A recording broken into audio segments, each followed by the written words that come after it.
Армысыздар, құрметті менің оқырмандарым. Денсаулығына бей-жай қарамайтын парасатты қауым. Бүгінгі тақырыбымыз жай ғана тамақтану емес, бұл біздің ағзамыздың биологиялық кодын қалай ұзартуға болатыны туралы үлкен зерттеу. Көбіміз ауру жас таңдамайды немесе қартаю табиғи процесс, оған қарсы тұру мүмкін емес деген пікірге сеніп қалғанбыз. Бірақ қазіргі заманауи медицина мен эпигенетика ғылымы мүлдем басқаны айтады. Біздің денсаулығымыздың 70% генімізге емес, күнделікті ішіп жеп отырған асымызға тікелей байланысты. Сіз ешқашан ойландыңыз ба? Неге кейбір жандар 80 жасында да тауға шығып, есте сақтау қабілетіне ешкім шағымданбай сергек өмір сүреді? Ал кейбіреулер 40-тан аса бере дәріхана жағалап, созылмалы шаршаудан көз аша алмайды. Мұның құпиясы сіздің ас үйіңіздегі қарапайым өнімдерде жатыр. Мен бүгін сіздерге әлемдегі ең үздік нутрициологтар мен геронтологтардың, қартаюды зерттейтін ғалымдардың мойындаған, бірақ біз көп жағдайда мән бере бермейтін 4 алтын тағам туралы айтып беремін. Бұл төрттік сіздің ағзаңызды іштен тазалайтын, қан тамырларыңызды жаңартатын және ми жасушаларын қорғайтын нағыз жастық эликсирі.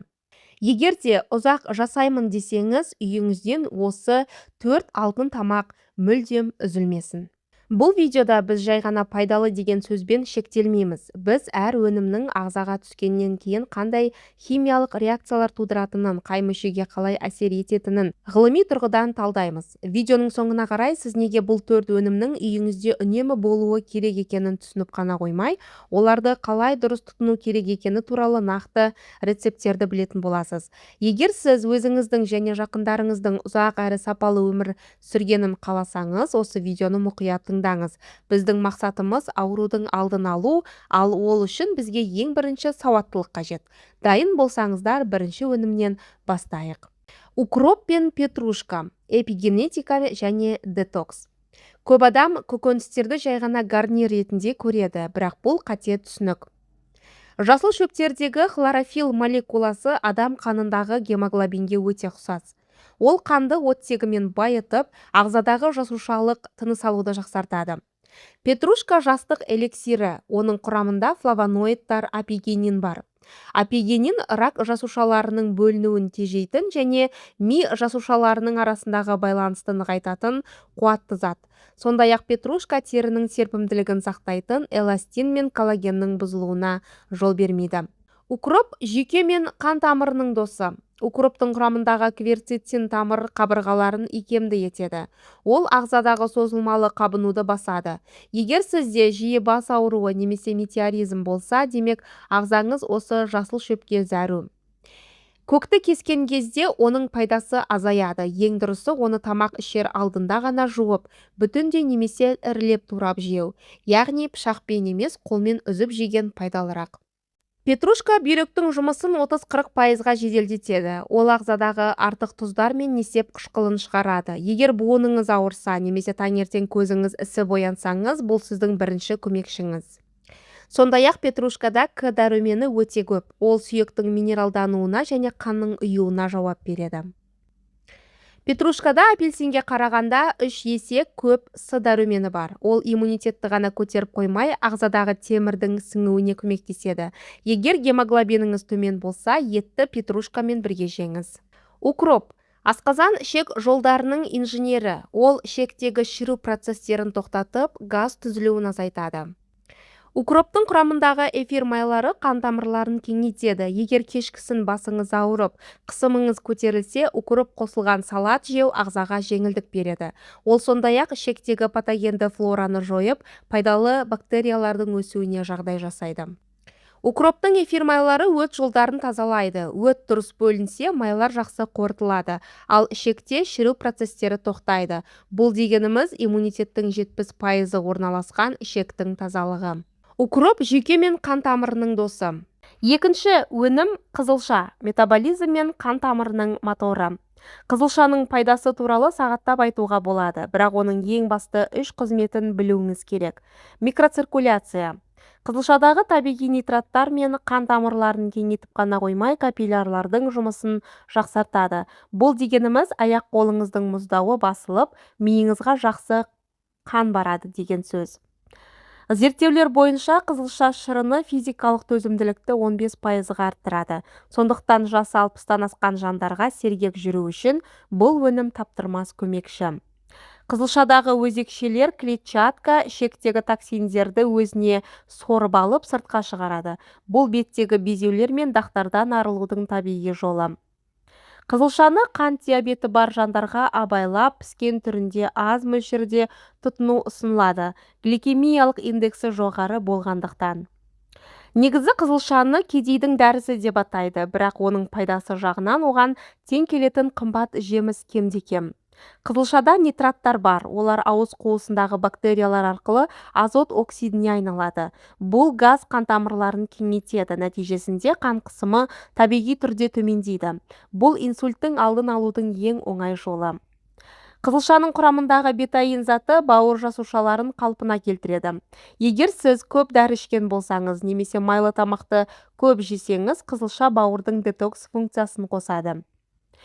Шикі қызылшаны үккіштен өткізіп, алмамен қосып жесеңіз, бұл ішекті сыпырып шығатын щетка болады. Ал пісірілген қызылша бауырға жұмсақ әсер етеді. Егер сіз тез шаршайтын болсаңыз, бұл сіздің қаныңыз қою немесе теміріңіз аз деген сөз. Қызылша осы екі мәселені шешеді. Көптеген марафоншылар жарыс алдында қызылша шырынын ішеді. Өйткені ол бұлшықеттерге оттегінің баруын 20%-ға жақсартады. Күніне небәрі 100 грамм қызылша шырынын ішетін болсаңыз, артериялық қысымыңыз тұрақталады. Қызылшаны қатты пісіріп жемеңіз. Буға пісірілген әлде қайда пайдалырақ. Үшінші өнім – сүзбе, творог. Гормондар мен тірек қимыл жүйесі. Адам қартайғанда ең бірінші гормоналды жүйе мен сүйектер сыр береді. Сүзбе осы екі майданда сізді қорғайды. Сүзбеде триптофан амин қышқылы көп. Ол ағзада серотонинге, бақыт гормоны, ал кешкісін мелатонинге, ұйқы гормонына айналады. Түнде жақсы ұйықтағыңыз келсе, кешкі аста 100-150 грамм сүзбе жеңіз. Сүзбедегі ақуыз ағзаға 97%-ға сіңеді. Бұл еттен де өте жоғары көрсеткіш. Ол иммунитетті құрайтын иммуноглобулиндерді жасауға жұмсалады.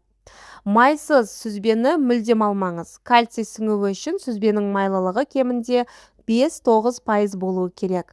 Майсыз сүзбе ішкенде ағза кальцийді сүйектен ала бастауы мүмкін. Сүзбедегі ақуыз қанға 5-6 сағат бойы біртіндеп сіңеді. Бұл түнде ұйықтап жатқанда ағзаның амин қышқылдарына аш болмауын қамтамасыз етеді. Метионин деген амин қышқыл сүзбеде көп мөлшерде кездеседі. Ол май алмасуын реттейді және мидың жұмысын жақсартады. Альцгеймер ауруының қаупін азайтады. Кальций мен фосфор сүзбедегі екі элемент баланста болғандықтан сүйекке тез сіңіп, оның мүжілуіне жол бермейді. Негізінде сүзбеге қант қоспаңыз. Оның орнына жаңағы айтқан укроп пен аздап сарымсақ қосып жесеңіз, оның биологиялық құндылығы 2 есеге артады. Және де сүзбені қаймақпен емес, айранмен және де айтып өткендей укроппен араластырып жесеңіз, пайдасы еселенеді. Және соңғы өнім балық. Мидың ұзақ жасауы. Адам миының 60% майдан тұрады, және ол майдың сапасы сіздің не жейтініңізге байланысты. Егер аптасына 2 рет майлы балық жесеңіз, яғни скумбрия, сельд немесе лосось, тері мен шаш, көз жанары, мидың өткірлігі артады. Омега-3 терінің құрғауын тоқтатып, әжімдердің ерте түсуінен қорғайды. Қазіргі смартфон заманында балық майы көз торшасын сақтау үшін өте қажет. 70-80 жаста есте сақтау қабілетіңіз керемет болсын десеңіз, балықты қазірден бастап ас мәзіріне енгізіңіз. Балықтың құрамындағы май қандағы жаман холестеринді жояды, тамырларды таза ұстайды. Йод және Д дәрумені. Бұл элементтер гормоналды жүйенің әсіресе қалқанша безінің дұрыс жұмыс істеуіне қажет. Күніне немесе аптасына кемінде 2-3 рет балық жеу өміріңізді 5-10 жылға ұзартуы мүмкін. Біздің ағзамыз триллиондаған жасушадан тұрады. Әр жасушаның қабығы, мембранасы майдан тұрады. Егер сіз жаман майлар, маргарин, трансмайлар жесеңіз, жасуша қабығы қатайып, ауруға шалдығады. Балық майы жасуша мембранасын өткізгіш әрі серпімді етеді. Бұл жасушаның қоректенуін жақсартып, ісік ауруларының алдын алады. Яғни рак. Күн сәулесі аз жерде балық Д дәруменінің жалғыз көзі. Ол кальцийдің сүйекке сіңуін қадағалайды және депрессияға жол бермейді. Балық қандағы тығыздығы төмен, жаман холестеринді азайтып, тамырлардың бітелуінен, атеросклероздан сақтайды. Аптасына 2-3 рет теңіз балығын, скумбрия, май шабақ жеу жүрек ауруларының келетін өлім қаупін 30%-ға төмендетеді. Құрметті достар, денсаулық бұл бір күндік науқан емес, бұл күнделікті таңдау. Дүкенге барғанда артық тәтті немесе шұжық колбаса алғанша осы 4 өнімді алыңыздар. Бұл сіздің болашағыңызға салынған ең үлкен инвестиция. Егер сіз осы видеоны пайдалы деп тапсаңыз, пікір жазып жақындарыңызға жіберіңіз. Сіздің әрбір лайкыңыз біздің арнаның өсуіне және халықтың сауатты болуына үлес қосады. Бірге 100 000 подписчикке жетейік. Келесі видеода кездескенше денсаулығыңызға күтіп жасаңыз.